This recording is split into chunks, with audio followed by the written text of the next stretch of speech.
أعوذ بالله السميع العليم من الشيطان اللعين الرجيم. بسم الله الرحمن الرحيم. الحمد لله رب العالمين والصلاة والسلام على محمد وآله الطيبين الطاهرين المعصومين. حدیث ہائے تہذیب نفس اور اخلاق میں سے آج کی حدیث کافی شریف سے رسول اکرم صلی اللہ علیہ وآلہ وسلم سے. اس حدیث کی تعبیرات اور اس کے نتائج اور معنی تہذیب اسلامی اور تنزیہ اسلامی کیا ہے، چند ایک مطالب ہیں کہ جو اہل دل کے لیے واضح ہوں گے. یا معشر من اسلم بلسانہ ولم یخلص الایمان الی قلبہ. فرماتے ہیں کہ اے وہ لوگوں کہ جو زبانی کلامی اسلام لے آئے ہو اور ایمان ان کے دلوں میں نہیں بیٹھا. لا تزم المسلمین ولا تتبعوا عوراتہم.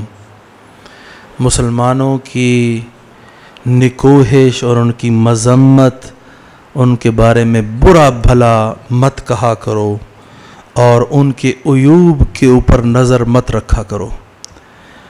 یہ تعبیر یہ بتاتی ہے کہ جو دوسروں کے عیوب کے اوپر نظر رکھتا ہے اور اپنے عیب کو بھلا دیتا ہے، تہذیب اسلامی میں وہ پوری طرح مسلمان ہی نہیں ہوا ابھی تک. قالت الاعراب آمنا قل لم یؤمنوا ولما يدخل الایمان فی قلوبکم. یہ بدو یہ کہتے ہیں کہ ہم ایمان لائے. اے پیغمبر ان کو کہہ دو کہ ابھی تک اسلام تمہارے دلوں میں، تم کہو اسلام لے آئے ہیں، اسلام کی وجہ سے محدور الدم نہیں رہے، تمہاری عورتوں سے نکاح ہو سکتا ہے، لیکن کہو کہ تم مؤمن ہو گئے ہو نہیں، ابھی تک ایمان تمہارے دلوں میں داخل نہیں ہوا. یہ تہذیب کا اور معنی ہے کہ جو آج کل سیولائزیشن، اور آج کل جو سیولائزیشن جو پوچھو نا ہسٹورین سے یا جو دوسرے ہیں وہ کہیں گے سیولائزیشن وہ ہوتی ہے جس کی عمارتیں اونچی ہوں. ان کی تہذیب یہ تھی کہ وہ جو ہے وہ ہاکذا طریقے سے رہتے تھے. ان کی تہذیب یہ تھی کہ وہ بلند عمارتوں میں رہتے. تہذیب اسلامی یہ حذب سے تھا، مہذب ہونا، پاک ہونا یہ ہے. یا معشر من اسلم باللسانہ، یعنی جو تم دوسروں کے ٹو میں لگے رہتے ہو تو مسلمان ہی پوری طرح نہیں ہوئے از لحاظ تہذیب اسلامی کے.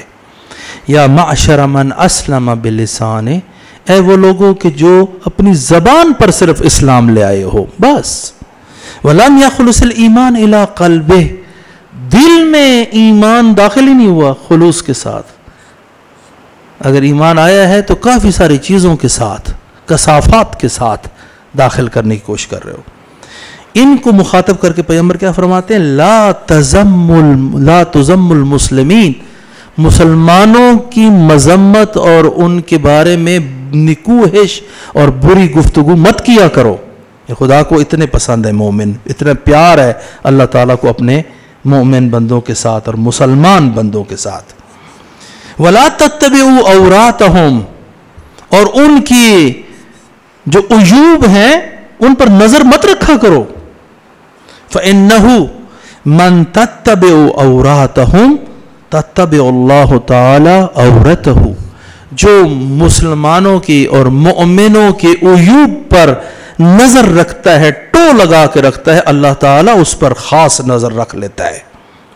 وَمَن يَتَّبِعُ اللَّهُ تَعَالَى عَوْرَتَهُ، اور جس پر اللہ نظر رکھ لے اس کے متعلق کہ اس کو قابو میں لانا ہے، يَفْضَحُهُ، خدا اس کو رسوا کر کے رکھ دیتا ہے. وَلَوْ فِي بَيْتِهِ، اگرچہ کہ وہ چھپ کے بیٹھا ہو اپنے گھر میں کہ میں ادھر رسوا نہیں ہوں گا، اللہ تعالیٰ اس کو گھر بیٹھے ہوئے کو بھی کیا کر دیتا ہے؟ رسوا کر دیتا ہے. خداوند تعالیٰ کی خدا پناہ سے، اللہ سے پناہ مانگے کہ کسی کی ٹو لگا کے انسان ایسا پھنسے کہ خداوند تعالیٰ کی پکڑ میں آ جائے. جو اللہ تعالیٰ کی پکڑ میں آ جائے نا تو پھر اس سے اور اوپر بڑی پکڑ ہو ہی نہیں سکتی. یہ عادت کہ آپ اپنے آپ کو بھول جائیں، اپنی عیوب کو بھول جائیں، اگلے کے عیب کو دیکھو یہ کیا کرتا ہے، بھائی خود تو دیکھو تم کیا کرتے ہو، پہلے ادھر سے شروع کرو. ادھر انگلی اٹھانے سے پہلے یہ 5 جسے کہتے ہیں 4 انگلیاں اپنی طرف ہوتی ہیں، 1 انگلی آگے جا رہی ہوتی ہے، پہلے یہ 4 انگلیوں کو تو توجہ کرو نا، یہ کدھر کو جا رہی ہیں، یہ ادھر کو جا رہی ہیں. والد صاحب کہا کرتے تھے کہ پہلے تبلیغ کرنی ہوتی نا، پہلے ادھر سے شروع ہوتی ہے، ادھر سے، پھر وہ اگلے کو جاؤ. بات کرنے سے پہلے اپنے آپ کو دیکھو میں میزان پر ہوں یا نہیں، پھر اگلے کی طرف جائے.